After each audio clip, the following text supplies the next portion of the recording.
1 November शनिवार निवडणूक आयोगाच्या या मनमानी आणि भ्रष्ट कारभाराविरुद्ध मुंबईत सर्वपक्षीय विराट मोर्चा निघेल।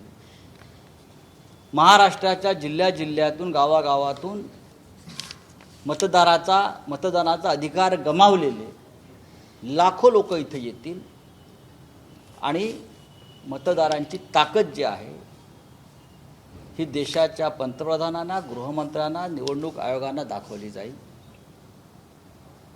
या मोर्चाचं नेतृत्व माननीय शरद पवार साहेब, माननीय उद्धव ठाकरे साहेब, माननीय राज ठाकरे साहेब, काँग्रेस पक्षाचे ज्येष्ठ नेते, आम्ही त्यांना निमंत्रण देऊ। इतर जे महाविकास आघाडीमध्ये सुद्धा आमचे नेते आहेत ते करतील आणि त्या दृष्टीनं पुढली पावलं टाकली जातील। आज ही पत्रकार परिषद फक्त तारीख जाहीर करण्यासाठी आम्ही बोलवलेली आहे। अजून एक महत्त्वाची पत्रकार परिषद होईल या सगळ्या नेत्यांचं। तर हा जो दणका आहे तो निवडणूक आयोगाला देणं गरजेचं आहे की महाराष्ट्र स्वस्थ पडलेला नाही, झोपलेला नाही, अजगराप्रमाणे पडलेला नाही। तुमचं जर आमच्यापुढे असं आव्हान उभं करणार असाल तर आव्हान स्वीकारण्याची आमची तयारी आहे। त्याच्यामुळे 1 नोव्हेंबर हा महाराष्ट्रातला एक महत्त्वाचा दिवस असेल आणि देशाच्या लोकशाहीसाठी अशा प्रकारचा मोर्चा आम्ही दिल्लीत राहुल गांधी यांच्या नेतृत्वाखाली निवडणूक आयोगावर नेला होता।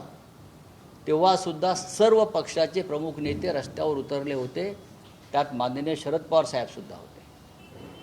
स्वतः आम्ही सगळे होतो, खासदार होते, इतर नेते होते आणि त्याच पद्धतीनं महाराष्ट्रामध्ये मोर्चा निघेल।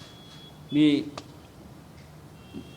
काँग्रेसचे नेते सचिन सावंत बरं आणि एक सांगतो की आज जे उपस्थित आहेत आणि जे नाहीत, जे उपस्थित राहू शकले नाहीत त्यांचा पूर्ण पाठिंबा या कार्यक्रमाला आहे, त्याने कळवलेला आहे। त्याच्यामुळे हा नाही तो नाही अशा बातम्या येऊ नयेत। प्रत्येकाशी आमची चर्चा झाली आहे, सकाळी घाई झाली आज।